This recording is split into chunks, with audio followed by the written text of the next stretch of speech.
भाजपा पूर्वांचल मोर्चा द्वारा मकर संक्रांति के पावन पर्व पर मकर संक्रांति महोत्सव का आयोजन दिल्ली भाजपा के मुख्य कार्यालय पर किया गया। कार्यक्रम के आयोजक श्री कौशल मिश्रा पूर्वांचल मोर्चा भाजपा अध्यक्ष ने आए हुए सभी अतिथियों को सम्मानित किया व दिल्ली भाजपा के दिग्गज नेता पूनम पराशर, विजेंद्र गुप्ता, सिद्धार्थन जी आदि मौजूद रहे। मकर संक्रांति के अवसर पर कौशल मिश्रा ने सभी दिल्ली वासियों को बधाई दी एवं कोरोना काल में जन जन का ख्याल रखने वाले यशस्वी प्रधानमंत्री का धन्यवाद किया। लगातार दिल्ली में भाजपा का पूर्वांचल मोर्चा और अधिक मजबूती ग्रहण कर रहा है। आज के महोत्सव में जिसका सजीव उदाहरण देखने को भी मिला। दिल्ली से पवन कुमार जुनेजा की रिपोर्ट। मेरा इस महोत्सव के द्वारा यही संदेश देना चाहूँगा, हमारी जो आस्था और हमारे पर्व हैं उनका उत्साह इसी प्रकार से सदैव बना रहे। इसी प्रकार से हम लोग एकत्रीकरण, इन उत्साह और महोत्सव के द्वारा एकत्रीकरण होता है, प्रभु की कृपा होती है, हम लोगों को सद्बुद्धि प्राप्त होती है और राष्ट्र हित के लिए, देश हित के लिए हम लोग काम करते हैं और ऐसा काम करते रहें कार्यकर्ता। और भारतीय जनता पार्टी जैसे संगठन जिनने पूर्वांचलीय का सबसे बड़ा नायक, जिनने पूर्वांचलीय का सबसे पहले नेतृत्व किया, ऐसे नायक प्रभु श्री राम, उनका आराध्य जो संगठन हो, जिनने उनके मंदिर का निर्माण, उनकी नींव रखी हो, तो ऐसे संगठन का पूर्वांचलीय सदैव ऋणी रहेगा। और जितना कोटि कोटि धन्यवाद किया जाए भारतीय जनता पार्टी और संगठन को उतना कम है। उसने सदैव राष्ट्र हित की चिंता की है, अस्तित्व के लिए हमारी ताकत बनी है। ऐसे संगठन को नमन पूरा पूर्वांचल करता है और पूर्वांचल के कार्यकर्ताओं से इसी प्रकार की मैं उम्मीद करता हूँ वो अपने संस्कार और संस्कृति से सदैव सबके बीच में पहचाने जाए।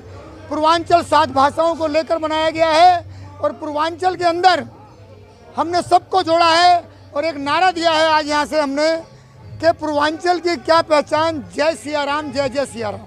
देखिए, मकर संक्रांति की सभी को शुभकामनाएं देते हुए आज दिल्ली प्रांत के अंदर अपने पूर्वांचल मोर्चा ने कौशल किशोर जी जो हमारे प्रदेश के अध्यक्ष हैं पूर्वांचल मोर्चा के, इन्होंने कितना खूबसूरत कार्यक्रम किया और मुझे लगता है कि यहाँ से हमारा उत्तरायण प्रारंभ होता है।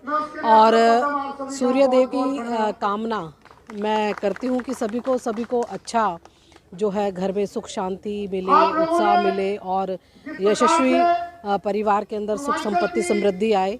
सभी को शुभकामनाएं देते हुए एक कामना और करती हूं कि इस जो है मकर संक्रांति के उपलक्ष्य में हमें ये संकल्प लेना चाहिए कि हम लोग अपने समाज की और अपने देश के हित के लिए काम करें। और निश्चित रूप से मुझे लगता है कि पूरा समाज जब मिलकर के काम करेगा तो एक नई ऊर्जा, स्फूर्ति और नए उद्भव और उद्गम का नया प्रारूप जो है दिखने में आया है। मुझे लगता है कि आज इस मकर संक्रांति के उपलक्ष्य में हमें ये संकल्प लेना चाहिए। बहुत बहुत धन्यवाद। मैं इलाहाबाद की रहने वाली हूँ, लेकिन मेरा पालन पोषण मधुबनी बिहार में हुआ और मैं अपने नाना नानी स्वर्गीय कृष्णानंद मिश्रा, पार्वती मिश्रा शिष्या हूँ, कि वो मेरे गुरु रहे हैं। और मेरा जो अब तक का संगीत का सफ़र रहा है, मैं 4 साल की उम्र से शास्त्रीय संगीत सीखी हूँ और अभी तक सीख ही रही हूँ, क्योंकि संगीत कभी पूरा नहीं होता अपने लाइफ में। और मैंने अभी तक बहुत सारे महोत्सव पार्टिसिपेट मुझे बुलाया गया परफॉर्म करने के लिए, जैसे कि मधुबनी महोत्सव, दरभंगा महोत्सव, राजनगर महोत्सव। यूपी में पूर्वांचल में अगर देखा जाए तो मुझे गोरखपुर महोत्सव, लखनऊ महोत्सव और दिल्ली में भी कई कार्यक्रम्स में, रेडियो के जितने भी कार्यक्रम होते हैं उसमें मुझे बुलाया जाता है। और सबसे बड़ी मुझे प्लेटफॉर्म मिली मुझे इंडियन आइडल में मैं सीज़न 6 में भी गई हूँ, जिसमें आशा जी जज रही और उसमें मैं टॉप 16 में पहुँची। और Asha ji, Salim merchant sir, Anu Malik sir और सुनिधि मैम, ये मेरे जज थे। और बहुत बड़ा मूवमेंट था कि मुझे इतना अच्छा अपॉर्चुनिटी मिला। और उससे भी ज़्यादा मुझे खुशी तब हुई जब मेरा दूसरा बार इंडियन आइडल में ही सिलेक्शन हुआ और सीज़न 9 में, जिसमें LV रेवंत विनर रह चुके हैं, हाँ, उसमें मेरा सिलेक्शन हुआ। मैं इंडिया के टॉप 10 कंटेस्टेंट में आई और इसमें मैं अपने बड़ों का आशीर्वाद और गुरुओं का कृपा मानती हूँ, जो मुझे यहाँ तक इस लायक बनाए कि ताकि मैं आप सबों के बीच परफॉर्म कर रही हूँ।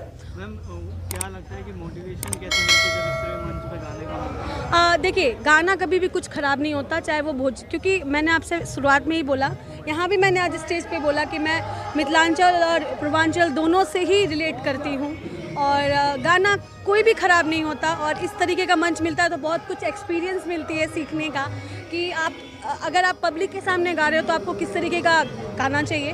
क्योंकि मैंने कॉलेज फेस्ट भी किया है, तो कॉलेज फेस्ट में आपको पता होगा कि बेसिकली हिंदी गाने होते हैं, लेकिन ये सब तरीके भी एक बड़ों का एक्सपीरियंस और पॉलिटिशियन में कैसे गाते हैं गाने को, उन लोगों को क्या अच्छा लगता है, उस टाइप के भी गाने को सुनना सीखना बहुत सारे चीज़ एक्सपीरियंस मिलता है। और इसके लिए मैं भारतीय जनता पार्टी के लिए बहुत बहुत बहुत शुक्रगुजार हूँ कि उन्होंने मुझे यहाँ बुलाया बेसिकली।